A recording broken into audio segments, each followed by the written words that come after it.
बहुत सारे स्टूडेंट का कमेंट आ रहा था कि सर जल्दी से संस्कृत में गद्यांश वाला वीडियो ला दीजिए ताकि हमें संस्कृत में जो डर लगता है ना कि गद्यांश किस प्रकार से पूछे जाते होंगे, कौन से प्रश्नों का आंसर हम किस प्रकार से देंगे, है ना। तो सारे डाउटों का समाधान आज की इस मात्र 8 से 10 मिनट की क्लास में होने वाली है। अब सवाल यहाँ पे ये आता है कि सर जो गद्यांश दिए रहते हैं ना, तो क्या हम उस प्रश्नों को पढ़कर उसके किस प्रकार से समझेंगे कि इसका आंसर गद्यांश में कहाँ पे दिए गए हैं। वर्तमान युगे कस्य महत्तम सर्वोपरि, अर्थात वर्तमान के समय में वर्तमान संसार अर्थात युग में किसके महत्व को सर्वोपरि माना गया है। तो हम यहाँ से क्या करेंगे, इसमें देखेंगे।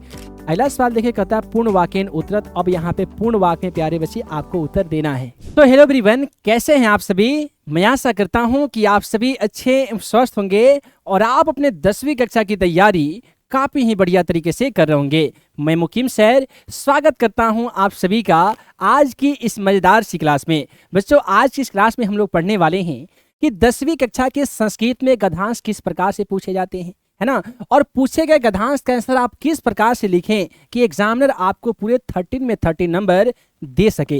तो प्यारे बच्चों, बहुत सारे स्टूडेंट का कमेंट आ रहा था कि सर जल्दी से संस्कृत में गद्यांश वाला वीडियो ला दीजिए ताकि हमें संस्कृत में जो डर लगता है ना कि गद्यांश किस प्रकार से पूछे जाते होंगे, कौन से प्रश्नों का आंसर हम किस प्रकार से देंगे, है ना। तो सारे डाउटों का समाधान आज की इस मात्र 8 से 10 मिनट की क्लास में होने वाली है। तो चलिए साथियों, बिना समय गवाए आज की इस क्लास की शुरुआत करते हैं।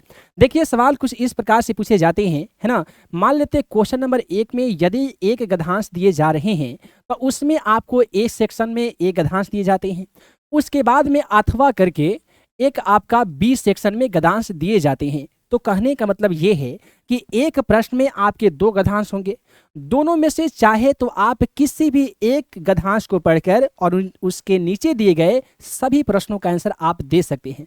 अब सवाल यहाँ पे ये आता है कि सर जो गद्यांश दिए रहते हैं ना, तो क्या हम उस प्रश्नों को पढ़कर उसके किस प्रकार से समझेंगे कि इसका आंसर गद्यांश में कहाँ पे दिए गए हैं। तो देखिए, बहुत आसान होता है।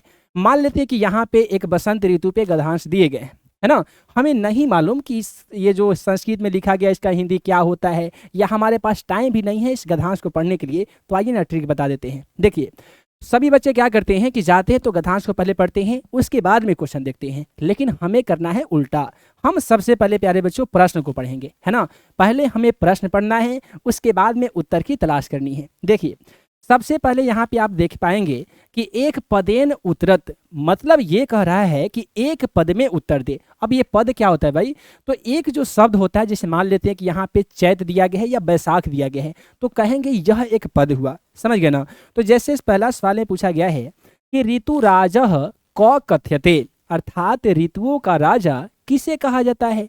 यदि आप इसका हिंदी नहीं भी जानते हैं ना, तो आपको ये वाला लाइन आप अपने गद्यांश पेपर में ढूंढने का प्रयास करेंगे कि ये वाला लाइन कहाँ पे दिया गया है, वहीं पे आपका आंसर होता है। देखिए, ऋतुराजा क कथ्यते, तो यदि हम यहाँ से शुरुआत करें तो यहीं पे दिया गया प्यारे बच्चे कि ऋतुराजा कथ्यते, उसके पहले क्या है तो वसंतः, अर्थात वसंत को ऋतुओं का राजा कहा जाता है। तो आप यहाँ से क्या करेंगे ना कि इस बसंत को लाकर आप अपने आंसर शीट में लिख देंगे, हो गया आपका 1 नंबर का काम तमाम हो गया। अब हम दूसरे प्रश्न का यदि शुरुआत करेंगे तो कहता है कि कदा द्वेषम विस्मृत्यम सर्वे परस्परम मिलंती, अर्थात किसमें सभी लोग अपने दोष को भूलकर, है ना, एक दूसरे से परस्पर मिलते हैं, प्यार मोहब्बत करके एक दूसरे से गले मिलते हैं। आखिर ये किसमें करते हैं। तो यहाँ पे इस लाइन का हिंदी भी हमें नहीं मालूम और ये गद्यांश का हिंदी भी तो मालूम है ही नहीं, तो कैसे इसका आंसर हम ढूंढ पाएंगे। तो देखिए, यहीं पे आप देख पा रहे हैं कि द्वेष विस्मृत्य सर्वे परस्परम मिलंती, अर्थात होलिका उत्सव, यानी होली का जो त्यौहार है ना प्यारे बच्चों, इसमें सभी लोग एक दूसरे के भेदभावों को भूलकर आपस में गले मिलते हैं। तो यहाँ पे होलिका उत्सव अर्थात होली का उत्सव हो जाएगा। तो इस प्रकार से हम दोनों प्रश्नों का बड़े ही मजेदार तरीके से सलूशन कर लिए, जबकि हिंदी इसका आता भी नहीं था। समझ गए ना। अब चलिए दूसरे यदि हम गद्यांश की ओर बढ़ते हैं तो इसी प्रश्न में दिया गया कि पूर्ण वाक्येन उत्तरत। अब यहाँ पे आपको पूर्ण वाक्य में आंसर देना होगा। कैसे देंगे, तो पहला सवाल में दिया गया है कि बसंतो उत्सवः सर्वत्र किम भवति, अर्थात बसंत के उत्सव में सर्वत्र मतलब सभी जगह किम भवति क्या होता है। तो देखिए यहाँ पे दिया गया बसंत उत्सव सर्वत्र प्रमोदो भवति ही, अर्थात ये कहाँ पे मिलेगा प्यारे बच्चे, तो देख लीजिए बसंत उत्सव सर्वत्र डॉट डॉट भवति था ना, तो यहाँ पे है प्रमोदो भवति ही, अर्थात बसंत के उत्सव में सभी जगह प्रमोद होती है। प्रमोद का मतलब प्यारे बच्चे क्या होते हैं, तो हर्ष उल्लास और खुशी का माहौल होता है, समझ गए ना। तो आप यहाँ से क्या करेंगे, यहाँ से लेकर और जहाँ पे फुल स्टॉप है, जहाँ पे ये वाक खत्म होती है, ये पूरे एक वाक को उठाकर उसके आंसर में ले जाकर लिख दीजिए, हो गया आपका पूर्ण वाक में आंसर। उसके बाद में दूसरे क्वेश्चन को देखेंगे यदि, तो होलिका उत्सवे के प्रसन्नता भवंती, यानी होलिका के उत्सव में, होली के त्यौहार में कौन लोग प्रसन्न हो जाते हैं। तो यदि इसका आंसर हमें ढूंढना है ना प्यारे, तो देख लीजिए होली के उत्सव में कौन लोग प्रसन्न हो जाते हैं, तो यहाँ पे दिया गया है कि यहाँ पे हर्ष है ना, हर्ष मतलब खुशी होता है, नरह नार्य युवान वृद्धा बालकश्च प्रसन्नता भवंती, अर्थात यह जो त्यौहार होता है ना, इसमें नर पुरुष नारी स्त्री युवान युवा लोग वृद्ध बूढ़े लोग बालका अर्थात बालक सभी लोग प्रसन्न हो जाते हैं, हो गया ना सिंपल। अब यहाँ से क्या करेंगे बार, यहाँ से उठाएंगे और जहाँ पे भवंती है इतने लाइन को लेकर यहाँ चिपका देंगे, तो हो गया ना कि होली के उत्सव में नर नारी युवा वृद्ध बालक सभी लोग प्रसन्न हो जाते हैं। सवाल ये उठता है जब प्यारे बच्चे आपके मन में जब क्वेश्चन ये आते होंगे ना कि सर इसका उचित गद्यांश हम किस प्रकार से उचित गद्यांश का शीर्षक जान पाएंगे, कि ये जो गद्यांश दिया गया है ना इसका शीर्षक क्या है, आइए बता देते हैं। देखिए यहाँ पे दिया गया अस्य गद्यांशस्य समुचित शीर्षक लिखत, अर्थात इस गद्यांश का समुचित शीर्षक आपको लिखने हैं। आइए बताते हैं कैसे लिखिएगा।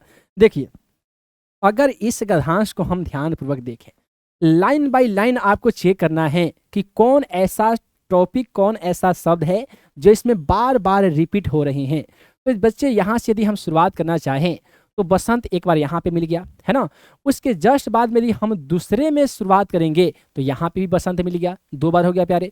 यदि फिर से शुरुआत करें तो यहाँ पे भी बसंत मिल गया, 3 बार मिल गया ना।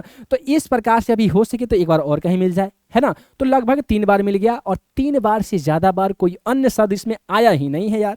तो हम कहेंगे ना कि इस गद्यांश का उचित शीर्षक क्या है, तो ऋतुराज बसंत अर्थात ऋतुओं का राजा बसंत के बारे में इस गद्यांश में बताई गई है। तो हो गया ना काम तमाम। तो इस प्रकार से आप गद्यांश का सॉल्यूशन कर पाएंगे। आइए ना कुछ और गद्यांश देख लेते हैं। एक यहाँ पे गद्यांश दिए गए हैं, हम क्या करेंगे प्यारे, सबसे पहले क्वेश्चन को पढ़ेंगे। आइए देख लेते हैं। एक पतेन उतरत, अब यहाँ पे एक क्वेश्चन दिए गए हैं एक पद में उत्तर देने के लिए। वर्तमान युगे कस्य महत्तम सर्वोपरि, अर्थात वर्तमान के समय में, वर्तमान संसार अर्थात युग में किसके महत्व को सर्वोपरि माना गया है। तो हम यहाँ से क्या करेंगे, इसमें देखेंगे। एकमति प्राप्ता नाम सर्वेशम जनानाम लक्ष्य प्राप्ति संगठिता शक्ति एवं एकता अधिदीयते, एकता एवं समहाशक्ति यथा सर्वणी दुष्कर्माणि संपन्नयन्ते, है ना, इयम एकता एवं लोक समाजम देश विश्व सच प्रगति। फिर यहीं पे दिया गया है क्या चीज, वर्तमान युगे तु एकताया महत्तम सर्वोपरि, अर्थात वर्तमान के युग में सबसे ज्यादा जो सर्वोपरि है वो एकता को माना गया है ना। एकता शब्द उठाइए, चिपका दीजिए आंसर में, काम तमाम। देख लीजिए ना। फिर कहता है कस अभावे रक्षणम नैवो, किसके रक्षणम नैवो संभवम वर्तते, किसके अभाव में, किसके अनुपस्थिति में किसी की रक्षा संभव नहीं है। तो यहीं पे दिया गया प्यारे कि एकता के अभाव में, है ना, मनुष्यों में एकता के अभाव में किसी एक दूसरे की रक्षा कोई नहीं कर पाएगा। तो राइट आंसर एकताया हो जाएगा। अगला सवाल देखिए, कहता है पूर्ण वाक्यन उत्तरत। अब यहाँ पे पूर्ण वाक्य में प्यारे बच्चे आपको उत्तर देना है। कैसे देंगे आइए बताते हैं। देखिए का देश प्रगति पथ मद ध्रुव हत्ती, अब यहाँ पे दिया गया ना क देश, क देश यानी किससे देश की प्रगति पद पे आसानी हो जाती है चलना। तो अब यहाँ पे देख लीजिए प्रगति पद वाले कहाँ पे लाइन दिए गए हैं प्यारे, तो यहीं पे तो दिए गए हैं प्रगति वाले, यानी समाज जो है ना, देश जो है ना, ये विश्व प्रगति की ओर जा सकती है किससे, तो ये एकता के द्वारा। एकता के द्वारा ही देश में ये शांति व्यवस्था उन्नति स्थापित की जा सकती है। तो यहाँ पे एकमति अर्थात ये वाले लाइन को हम ले आगे चिपका देंगे, हो गया। क शक्ति एकता अभिधीयते, क शक्ति, तो यहाँ पे देख लीजिए यहीं पे दिया गया प्यारे बच्चों एकमति वाला, ठीक है ना, एकमति वाला दिया गया है। अधीयति यहाँ से आपको उठाना है, इस लाइन तक लिख देना है, पूर्ण वाक्य में आपका उत्तर हो गया, है ना आसान। क्या करेंगे आप, पहले क्वेश्चन पढ़ेंगे, उसके बाद में जाएंगे गद्यांश पेपर में। गद्यांश में उस लाइन को ढूंढेंगे कहाँ पे दिया गया, पूर्ण वाक्य में दिया गया, तो जिस जहाँ से वाक्य शुरुआत होती है जहाँ पे खत्म होती है वहां तक लाकर लिख दीजिए, हो गया आपका आंसर खत्म, ठीक है ना। चलिए बहुत बढ़िया। उसके बाद में नेक्स्ट क्वेश्चन है प्यारे, ये तो हम लोग देख लिए ना। अब यहाँ पे नेक्स्ट एक और गधांश ले लिए हैं जो अथवा में है। याद रहे अथवा में रहेगा ना तो दोनों में से केवल एक ही प्रश्नों का आपको आंसर देना है। ऐसा नहीं कि दोनों गधांश आपको आसान लगा दोनों को दे दिए, ऐसा गलती ना करें। अथवा वाले प्रश्न में केवल एक ही प्रश्नों का आप आंसर देने का प्यारे प्रयास करें। चलिए यहाँ पे दिया गया है एक पदेन उत्तरत, अर्थात एक पद में उत्तर दे। सवाल है कुत्र जना सुखम इच्छति, कहाँ के जना मतलब कहाँ पे लोग, है ना। सुखम इच्छति इच्छन्ति दिया गया है कि कहाँ के लोग सुख की इच्छा रखते हैं। तो कहाँ के लोग, तो संसारे जना सुखम इच्छन्ति, अर्थात संसार के जो लोग हैं ना ये सुख की प्राप्ति करने की इच्छा रखते हैं। तो ये संसारे हो जाएगा, संसारे जाकर लिख दीजिए काम तमाम। कैसे ढूंढे हैं, तो कुत्र जना सुखम इच्छन्ति, तो यहाँ पे देखिए जना सुखम इच्छन्ति मिल गया तो आपको ऑटोमेटिक एक पद दिख रहा है, वही आपका आंसर है। समझ गए ना। आप संस्कृत का हिंदी नहीं जानते हैं तो आप हिस्ट्री को फॉलो करके आसानी से गधांश लिख सकते हैं। केन प्राप्तम धनम बिना संक्रम भवति, अब मान लेते हैं कि इसमें दिया है केन प्राप्तम धनम बिना संक्रम भवति, किसके प्राप्त करने से धन का विनाश हो जाता है। तो यहाँ पे इसका आंसर हमें कैसा मिलेगा प्यारे, तो केन प्राप्तम धनम विनाशक्रम भवति। अब इसको देखेंगे कि ये लाइन कहाँ पे दिया गया है, ये लाइन हमें कहाँ पे दिया गया है। तो देख लीजिए यहाँ पे विनाश सकर भवती मिल गया है ना, और यहाँ पे धनम प्राप्तम ही मिल गया। तो इसके पहले क्या है प्यारे, कप्टेन है। तो यही आपका आंसर है ना, कप्टेन आपका आंसर हो जाएगा। कप्टेन एक पद है, ला कर लिख दीजिए, हो गया काम तमाम यार। उसके बाद पूर्ण वाक्य में आंसर देने की बात आएगी तो दिया गया है कथम अधोपार्जनस्य आवश्यकता भवती, किसके धन उपार्जन करने के लिए किसकी आवश्यकता होती है ना। तो ये धनों के उपार्जन को देख लीजिए, धन उपार्जन वाले शब्द कहाँ पे दिए गए हैं देख लीजिए। तो धन उपार्जन वाले जो शब्द दिए गए हैं ना ये कहाँ पे दिए गए हैं, तो देख लीजिए प्यारे कि अतः धनो उपार्जनस्य आवश्यकता भवती, किससे, तो सुख की प्राप्ति करने के लिए हमें धन की आवश्यकता पड़ती है। तो इस लाइन को यहाँ पे सुखम इच्छतु धनु उपायन आवश्यकता भवती, इस लाइन को वहां से उठाइए लिख दीजिए काम तमाम। अगला वस्तुतः कुत्र सुखम वर्तते, वस्तुतः कुत्र सुखम यहाँ पे दिया ना, वस्तुतः सुखम तत्रैव, तो ये संतोष हो जाएगा। तो संतोष से उठाएंगे, वस्तुतः संतोष से सुखम वर्तते लिख देंगे, हो गया काम तमाम यार। तो कितना सिंपल है। इसी प्रकार से यहाँ पे भी ये गधांश दिए गए हैं, है ना, यहाँ पे भी गधांश दिए गए हैं। तो आपको क्या करेंगे प्यारे, इसका पीडीएफ जो है ना टेलीग्राम पे हम अपलोड करा देंगे। आप क्या करेंगे कि टेलीग्राम से इस वीडियो को डाउनलोड करेंगे, उसके बाद में सभी हमारे द्वारा ये टाइप कराए गए गधांश को पढ़िएगा, समझिएगा। हमें पूरा उम्मीद है ना कि आप सभी प्यारे बच्चे इस वीडियो को देखने के बाद तेरे में तेरे नंबर जो है ना वो पक्का समझ लीजिए, है ना। तो अब प्यारे बच्चे गधांश कैसे सॉल्व करना है, किस प्रकार से सवाल पूछे जाते हैं, आप यहाँ पे सीख चुके हैं। हमें उम्मीद है कि आप सभी बढ़िया तरीके से समझ गए होंगे कि गधांश किस प्रकार से पूछे जाएंगे और कैसे प्रश्नों का आंसर किस प्रकार से देना है। तो प्यारे बच्चों आज की इस क्लास में इतना ही। कितने सारे स्टूडेंट को लगता है कि हाँ सर मैं 13 में 30 नंबर आसानी तरीके से पा सकता हूँ, कमेंट सेक्शन में जरूर बताइएगा। तो मिलते हैं अगली क्लास में, तब तक के लिए प्यारे बच्चों वीडियो पसंद आया हो तो वीडियो को लाइक कीजिएगा, अपने दोस्तों में शेयर कीजिएगा, और मिलते हैं एक नई सेशन में नए मजेदार वीडियो लेक्चर के साथ। तब तक के लिए आप सभी को क्लास में बनाने के लिए बहुत बहुत धन्यवाद।